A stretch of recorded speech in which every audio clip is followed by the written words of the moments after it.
Hey everybody, my name is Dr. Winter. I'm a tax professor and tax attorney, and I'm here to talk about basis. So, basis is one of the most important concepts that we have in tax because it determines how much gain or loss we're going to have on any transaction or we dispose of an asset.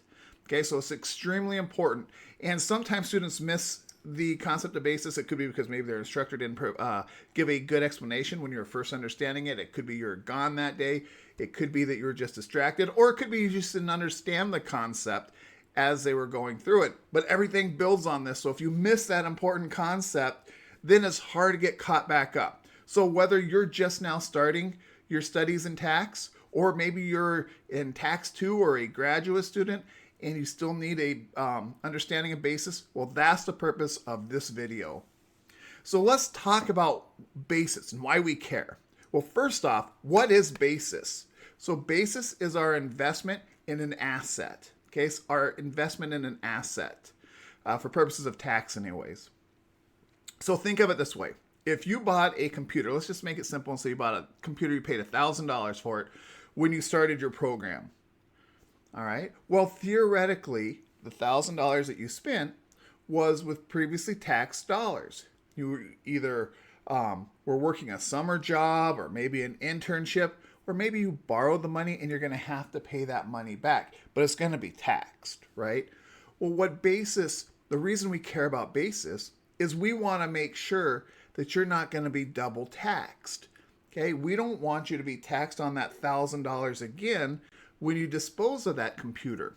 So for example, if after a couple years you sell the computer and for whatever reason you sold it for a profit, right? Usually it doesn't happen that way, but maybe it did in our situation. $1,300. You bought it for $1,000, it's $1,300 today. Awesome.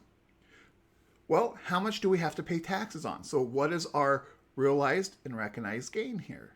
Well, our realized gain is going to be the amount that we received for the asset for our computer.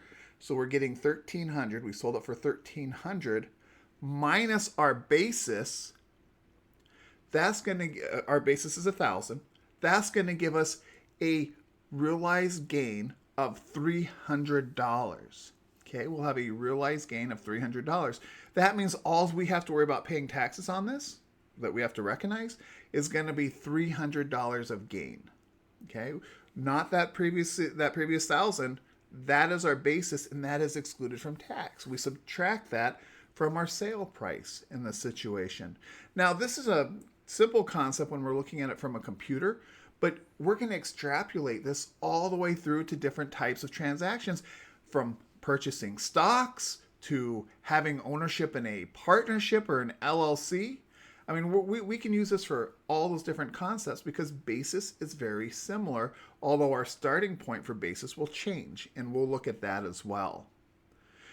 So let's talk about why or how basis helps us. So if we have a higher basis, right? If we have a higher basis and we sell the asset, then it's going to lower our taxable gain, because the higher basis is going to exclude that amount of having to pay taxes on that gain. If we have a low basis, then generally we're going to have a higher taxable gain because we're going to go the sale price minus low basis. If we use that computer example, it'll make sense. So if our basis in the computer were $1,200 and we sold it for $1,300, we have $100 of gain, taxable gain.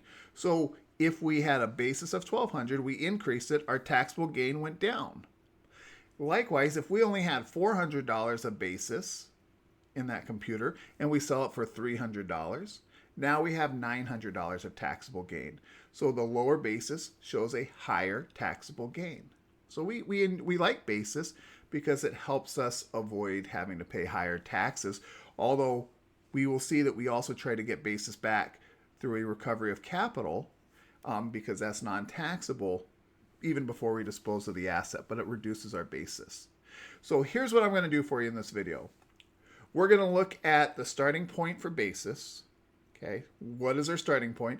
Because there's different ways that we can acquire property, right? We can buy it, we can have it given as a gift, as an inheritance. Heck, we could steal the property and we still have to worry about our basis on that. Okay, so we're going to talk about where's our starting point, and then we're going to talk about the adjustments that we make to basis, so what increases our basis and what decreases our basis. And then I'll end with some quick examples so you can see, oh, okay, here was our starting point. This is what we did with basis as far as adjustments to it, increasing it and decreasing it. And this is what would happen if we disposed of the asset. So we'll be able to figure out what our basis is throughout this process. All right. Well, let's go ahead and let's start figuring out the acquisition of an asset and what we're going to have for basis. So let's look at some of the different ways that we can acquire property. Like I was saying last time, it could be through gifts or even stealing, right? So we're going to have to look at even stealing because illegal activity is also taxable in taxation. So we need to be aware of all that. But let's look at the different methods of acquisition. The most common method is going to be purchase. You go over to Target or Amazon or Walmart or wherever it is and you buy something. Well, you've purchased it, you're going to get a basis with that, right? So if you buy a combine from John Deere, you're going to have a basis in the combine. So we have purchases, we have inheritance. So somebody leaves us something through their will. We have a gift. They provide us a gift, no strings attached. Here's our gift. We have a prize, so we win something. A like-kind exchange where we have property and we're trading it for other property. So real property traded for other real property. And then we have the stolen property that I talked about as well. So let's go through each of these and figure out what our starting place is with basis because it differs based on the way that we acquire the property. So we know what basis is from the introduction. Now let's see the basis for purchases. So what happens when we purchase an item is our basis is going to be the purchase price. So we start out at the purchase price. So if we bought something for $2,000, we start saying, okay, our basis in that asset is going to be $2,000. But we also add other types of expenses that were part of the purchase price, right? So we probably had to pay some sales taxes. We probably had to pay shipping, installation, with real property or even cars. Sometimes what we're looking at are titles and legal fees with all that, closing costs. Hey, all of that is going to be added into your purchase price to get to your basis. So we take our purchase price plus sales tax and all those other expenses, add them together, and that's our basis in the property. And that's what we're going to use to lower our recognized gain when we eventually sell that asset, right? Or for depreciation purposes, we take basis, and depreciation or amortization is recouping part of our investment. It's recouping our basis. So we take basis each term and it reduces how much we pay in taxes in that current year. But it also reduces our overall basis. So when we dispose of the asset, we're going to eventually have a lower basis because we've been taking some of that basis each year to offset our taxable income in each of those current years. So let's look at an example. We've got Tegan is accepted to State University. She purchases a laptop for $1,400 when she graduates. 4 years later, she sells the computer for $500. Okay, that seems to be a similar type of situation as the first one, but now she sold it for a typical loss because she bought it for $1,400 and now she has a sales price of $500. So what's going to happen? Well, we take the sales price of $500 and we subtract out our $1,400 basis. So we have a loss of $900. Now we'll learn in later videos, we don't get to recognize that loss because it's on personal asset. It's a personal property. We don't recognize losses on personal property. The code doesn't allow us to do that. Now, I made this a simple one of saying you just purchase it for $1,400, right? But maybe she purchased it for $1,400 and paid $100 in sales taxes, right? Okay, well now her basis is going to be $1,500 because we get to include sales taxes, and maybe she paid $50 for shipping. All right, so now her basis is going to be $1,400 plus $100 plus $50, so she's going to be at $1,550. So that's what we're doing in order to figure out our basis for the purchase. Okay. The next one, inheritance. Somebody passes away and they leave that to us. So inheritances are pretty cool because we don't pay taxes on inheritances, at least not federal taxes. We don't have a federal inheritance tax. We have an estate tax. So the person who passed away, their estate has to pay taxes on it, but we don't do it when we receive it.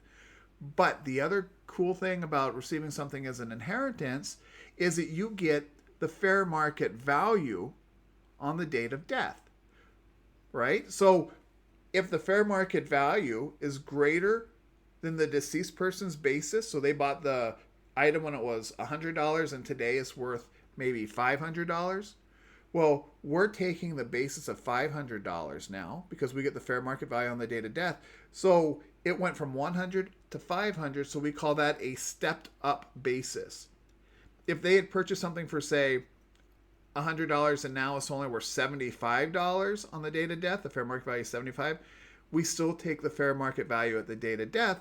So now we have what's called a step down basis. It went from 100 down to 75. So with an inheritance, you take either a stepped up or a step down basis. There is a separate thing. It's called the alternative valuation date. I'll do a separate video on that because it's a little bit different. So this is the basics of basis. So we're just trying to keep it with manageable information right now. So let's look at the inheritance example. Alex's grandmother Eunice passed away this year. She left the house to Alex. Eunice purchased a house 50 years ago and had a basis of $38,000. The fair market value today is $719,000. So what will be Alex's basis? Good, you got it. Fair market value, $719,000. We took fair market value on the date of death. So it's $719,000. That's a stepped up basis. If Alex were to go ahead and sell that asset today, well, you know what? Not taxable. I mean, it's taxable, but the basis would be $719,000. If sold it for fair market value of $719,000, he wouldn't have a taxable gain, right? So that's a pretty cool thing about that. Now let's look at the gift. Okay, gift's a little bit different. So when we're looking at gift, what we're doing is it's the fair market value. Okay, I guess with a gift, we have two different possible bases, right? And what's going to make the difference is what happens between the basis, the current basis, and the fair market value. If the fair market value is greater than the basis on the date of the gift, then what we do is we have a carryover basis. So if you purchase something for $500, you purchase something for $500, and that's your basis now, and the fair market value is $700, and you gift it to your sibling, well, because it's worth more today than when you purchased it, right? Your basis is lower than the fair market value. Then what's going to happen is your sibling's going to take your $500 basis. That's a carryover basis. So if the fair market value is greater than the basis, we have a carryover basis. So whatever basis the person giving the gift had will be the same basis that the person who receives the gift had. Now, if we have a situation to where we purchased the item for $500, but the basis today is we purchased for $500, which is our basis. The fair market value today is $400, so the fair market value is lower than the basis. Then we take what's called a dual basis. We're not going to know what the basis is. The person who received the item is not going to know until they dispose of that asset. Because if they sell it eventually for a loss, then we're going to go ahead and we're going to take the fair market value on the date of the gift, which is really the lower of the basis or fair market value, right? If the market comes back around and they sell it for a gain, well, now we're going to have that carryover basis. But here's what I'm going to do, because this falls outside the basics of basis. I'm going to do a separate video on gifts, okay, on the basis of gifts. And I'm also going to be doing the one for like-kind exchanges. So subscribe to my channel so that way you can get that information once it's posted and other tax updates. All right, let's look at an example of gifts, though. We're going to use the same example that we did with inheritance, but now it's a gift. So, same as the inheritance above, but Eunice gifts Alex the house instead of an inheritance. Alex takes a carryover basis of $38,000. So, because it was a gift, which means that Eunice was still alive, Alex now only has a basis of $38,000. If Alex goes ahead and sells it for $719,000, we're looking at like $680,000 a gain if he sells it, taxable gain if he sells that, right? So the inheritance gives us that stepped up basis, but a gift is only going to give us a carryover basis at best. At best. Okay? All right, a prize. So if you won some type of prize, you're on Price of Right or any of those other shows and you win a prize, yeah, you're excited, you're celebrating. Great. But you have to recognize gain on that. Okay? It's going to be income for you. So you have to recognize that and pay your ordinary rate. So you have that portion of it, but your basis will be the fair market value of it because you're paying taxes at the fair market value of it. So with a prize, you're going to take the fair market value as your basis, but you're also going to have to recognize income on that one. Like kind exchange, I told you I was going to go ahead and I was going to do a separate video on like kind exchanges. I'm just going to do a whole video on like kind exchanges for y'all, so you'll have an entire video on a like kind exchange. That's where you have real property and you trade it for other real property. So real property used in the trader business being traded for other real property used in the trader business. Ordinarily, we would keep the basis that we had in our property, and then we add in any type of recognized gain and subtract out any boot received. Again, that falls outside the scope of this video, but we will do a video on that. You'll be able to watch it. So again, subscribe to this channel if you haven't already done that so you don't miss that video. And then finally, what's another way that you can acquire property? You can steal the property, right? You go out and you just take it. It's mine now. Well, you think, hey, well, I'm not going to have a basis on that. I don't have a basis.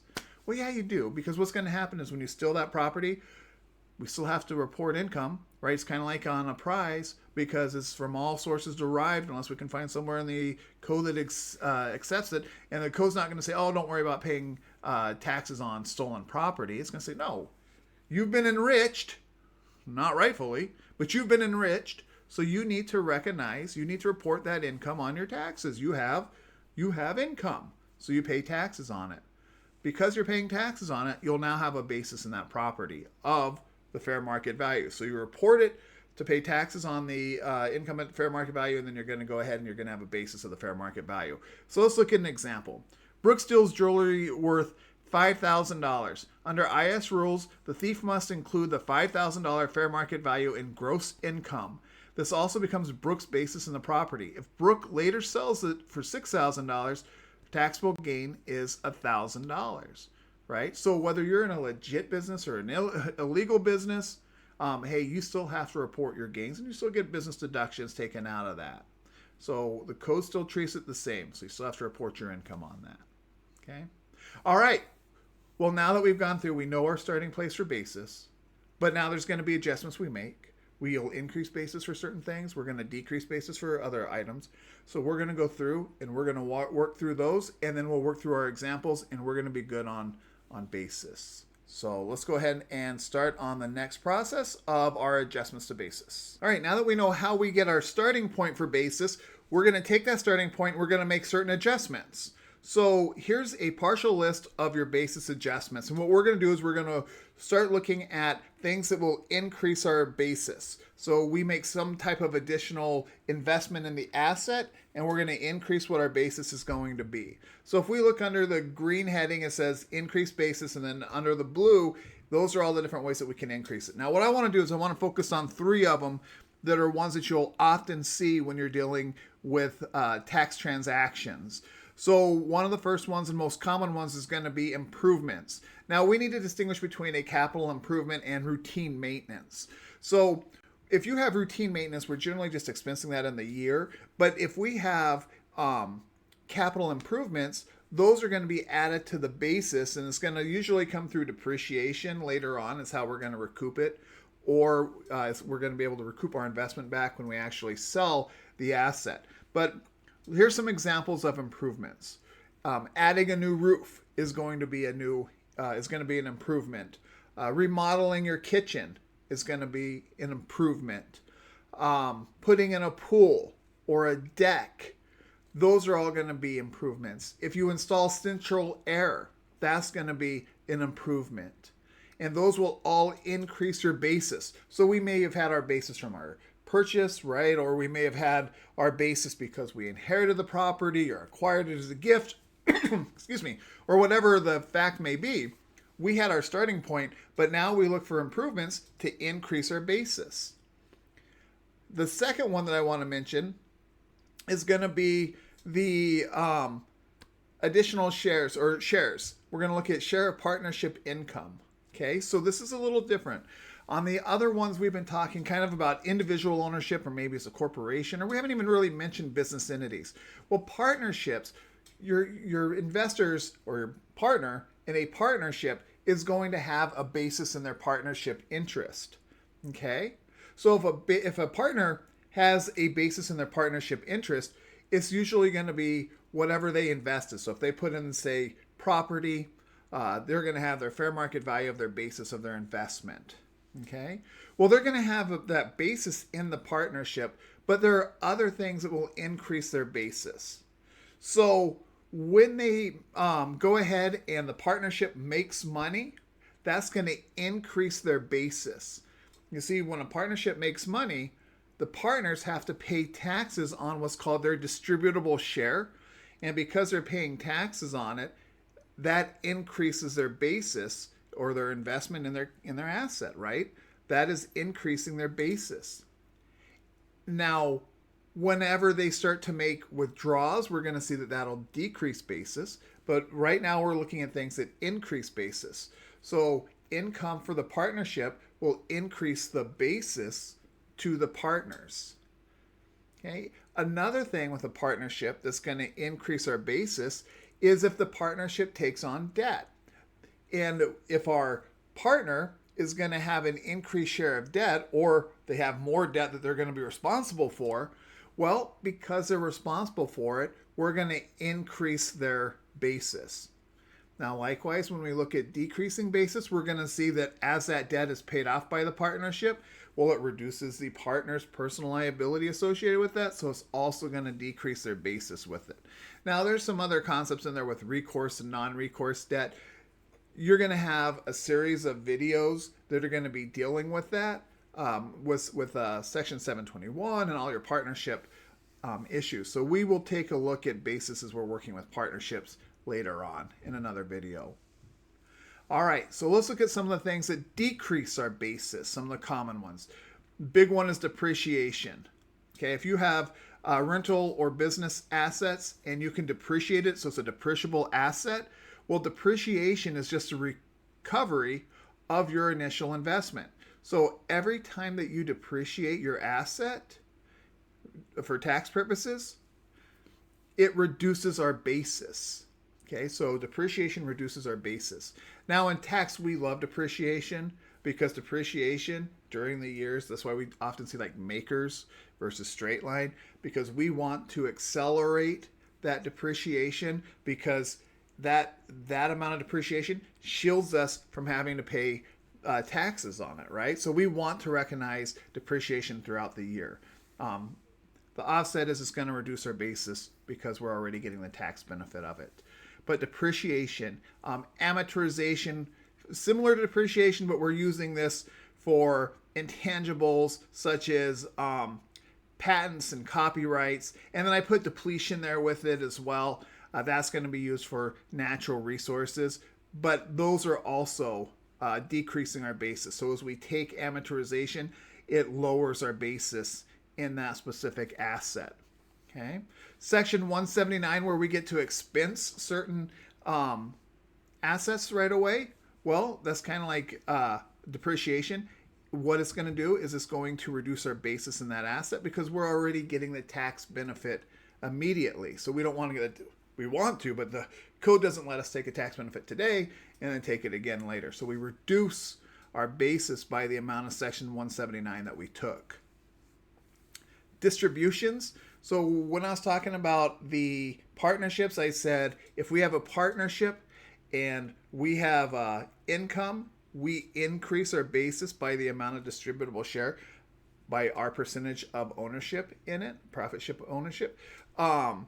Well, same thing. Now, if we start withdrawing some of our money out of the partnership, well, that's going to reduce our basis. Okay, we're not going to be taxed on our withdrawals because we get taxed on our distributable share of the profits, but it will reduce our basis. And then finally, return of capital.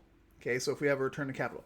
Now, if you look at the non-liquidating distributions, you're going to see everything about E and P and how what we had was um, our initial distributions are going to be perhaps a dividend. Then after a dividend, it becomes a return of capital, and we have a return of capital all the way until zero. And then after our basis is zero, then we're going over and we're going to have a capital gain, right? Well, that return of capital component, when our corporation is making a distribution to our owners, and it's not considered a dividend, then the return of capital reduces our basis. Look at the non-liquidating distribution portion if you're dealing with corporate transactions in order to get more detail on that topic out of my videos. All right, so let's go ahead. Let's take a look at some easy examples just to make sure you've seen what the starting basis would be and how it's going to be adjusted for increases and decreases. All right, we're almost there, everyone. So all we need to do now is work through some examples. I've got 9 problems on here. They're pretty simple problems, so we can just brush right through these and make sure that you have these concepts down. So remember, we figured out what we start with for our basis, and then we went ahead and we started looking at adjustments, positive adjustments to increase our basis and negative adjustments to go ahead and decrease our basis. So here's our first problem. Anna buys land for $80,000 and adds $10,000 of landscaping and claims $5,000 of depreciation. What is her adjusted basis? All right, well, we start out with 80,000. This is a purchase, right? So she's purchasing it, so we know it's a purchase price, and we'd have added any of the legal fees and all those other stuff to it. Then she adds $10,000 of landscaping. Well, that's an improvement. So what we now have is $90,000. And then she takes $5,000 of depreciation. So if we go 80 plus 10 for 90 minus 5, our new basis will be $85,000. All right, let's look at the second problem. Tom buys rental property for $200,000. All right, I'm seeing as a purchase, $200,000 and pays legal fees of $5,000. All right, so I know between the 200 and the legal fees of 5,000, I have $205,000 of basis, and then claims $12,000 of depreciation.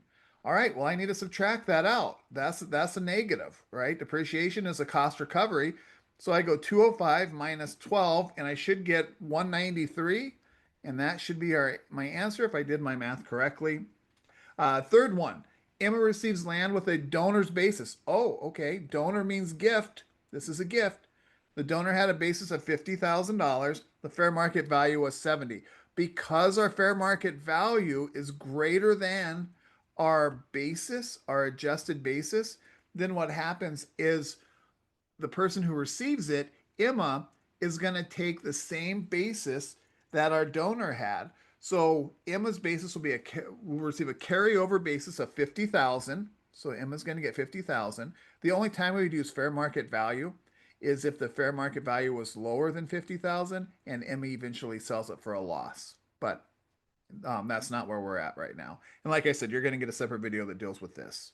All right, so we have a donor basis of 50,000, builds a shed, okay, it's an improvement of 8,000, and then receives a $6,000 non-dividend distribution. Okay, so when there's a distribution, it's either going to be considered a dividend, it's going to be to the extent of earnings and profits, it's going to be considered a return of capital after any type of dividend, and then it's going to be capital gain after basis is zero.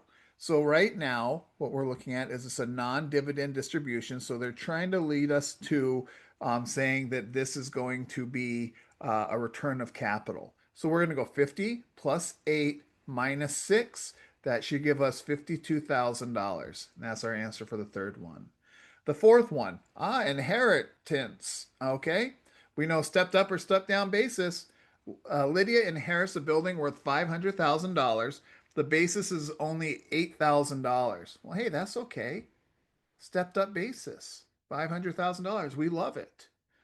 Spends $25,000 renovating and claims $30,000 of depreciation. All right, well, let's take the $500,000 plus our $25,000. So we have $525 minus depreciation. So we should be at $495. All right, let's look at the next one. John buys equipment for $100,000, adds $10,000 installation cost. We've got a purchase of $100,000. We have installation costs. We know we get to add installation cost. And then expenses, 25,000 under 179. Okay. If we expense it, if we look back in our previous section, that's going to be a reduction of our basis. So we're going to go 100 plus 110 minus 25. That's going to give us $85,000. That's our answer. Alexis' basis is 70,000. All right, his share of debt increased by 10. We don't know how Alexis got a basis of 70,000. We just know the basis is 70,000. They told us. All right, his share of debt increases to $10,000, and then he gets a $5,000 distribution. So if this is a partnership, yeah, 70,000, debt increases it. So we're going to increase his share by 10,000. So his basis is going to be 70 plus 10, 80,000. And then when he takes a $5,000 distribution, that reduces basis. So what we're going to look at, oh, this isn't quite right there. I took out an extra zero. There we go. $75,000 should be our answer on that one. Okay, so let's look at another one. Clara's stock basis is 8,000. She reinvests 1,000. She gets it. So she has a stock basis of 8,000. They tell us that's it. I don't know if she purchased it, was given to a gift or inherited. It doesn't really matter. We know it's $8,000. Kind of like the last problem. We already know it. Now she reinvests the $1,000 of dividends that it would have paid. Well, you have to pay taxes on your dividends generally. I mean, it depends. There are certain types of investment mechanisms that you can use. That's not always true. But I'm not seeing anything telling me that. So I've got 8,000 plus 1,000 gives me $9,000, and later receives 2,000 of non-dividend distribution. 9 minus 2 gives me $7,000. So that's what my basis is. Mark buys equipment. This is another purchase. Buys equipment. So I know I start out at 25,000. Deducts 10,000 under 179. Then adds 4,000 in capital improvements. Okay, so I know I've got 25 plus 4 because those are my starting basis plus my adjustment of 4,000, which is an increase. So now I'm at 29,000, and I have to subtract out our 10,000. So that's going to give me $19,000. And finally, our last one. Leo contributes $60,000 cash to a partnership. Okay, so he's contributing $60,000 cash to a partnership. He has allocated 15,000 of income and receives 5,000 distribution. So this $60,000 is going to be his basis in the partnership. Now, if you look at the videos that deal with partnerships, you'll be able to follow this to see kind of how the partnership basis works, because there's some additional rules with that, and it falls outside of what our basics is here. So we have $60,000 of cash. He's allocated 15,000 of income. All right, well, he's allocated 15,000. Allocation does not mean that he received it. That's where I was talking before, saying the distributable share. This is a distributable share. That 15,000 is his distributable share. When he does his taxes, he has to pay taxes on that 15,000. Whether or not he took that money out is immaterial. All right, so we have 60 plus 15 gives us 75,000, and then he actually did take out 5,000. And when we looked at the little table I gave you before, we said, well, that's going to be, if you withdraw money from a partnership, it reduces your basis. So let's go 75 minus 5, and that's going to give us $70,000. All right, y'all. I threw a lot of stuff at you. Basis is so important. I wanted you to at least have a foundation for it as you're going through, so you can recognize some of the more common issues.